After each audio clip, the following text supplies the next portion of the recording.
Bonjour tout le monde, Sylvain Raymond pour RPM. Je me suis déplacé en Allemagne pour assister ce soir à la première présentation mondiale du Audi Q3 2026, donc modèle de nouvelle génération.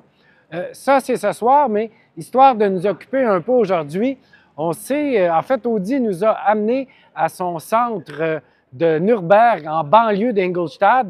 C'est ici le centre nerveux de Audi Sport. En fait, vous le savez, Audi va faire le saut l'an prochain en Formule 1 et c'est ici que sont basées les activités de Formule 1. En fait, c'est dans l'édifice derrière moi ici qu'a été développée la motorisation du bolide de Formule 1 de Audi.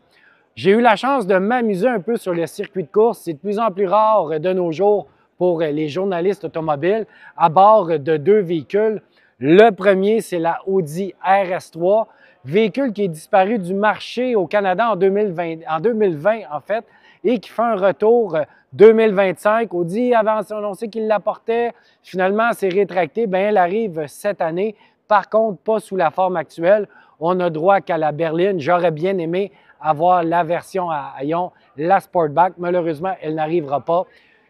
C'est un véhicule que j'ai déjà mis à l'essai sur la piste. Si vous vous déplacez sur le site web de RPM, allez dans la zone Audi A3, vous allez voir mon essai complet. C'est un bolide qui est agréable, qui est agile sur la piste.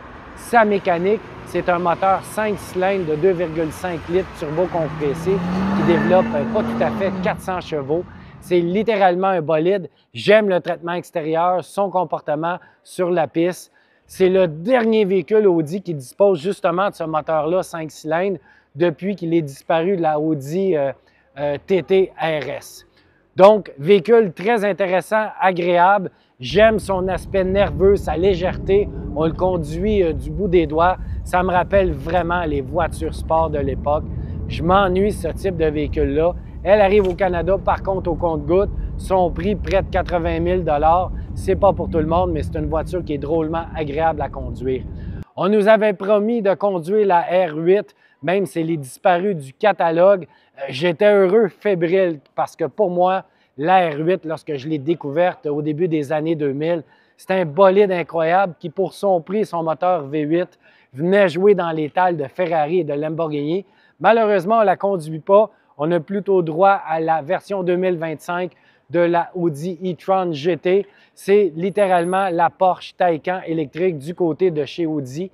J'ai conduit sur le circuit la version RS Performance qui dispose d'une puissance culminante de 912 chevaux. C'est littéralement une bête, un bolide sur la piste. Par contre, on sent sa lourdeur, voiture électrique bien entendu, en virage.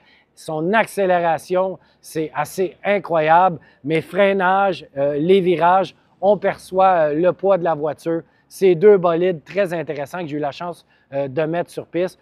Comment ça se présente, hein, ces événements-là? Petite tranche de vie. Normalement, on est sur la piste. On est plusieurs véhicules derrière un instructeur, souvent seul à bord de la voiture. Et là, on fait un lead pursuit qu'on appelle. Donc, l'instructeur nous montre la piste et on le suit. Et plus ça va au fil des tours, plus il accélère.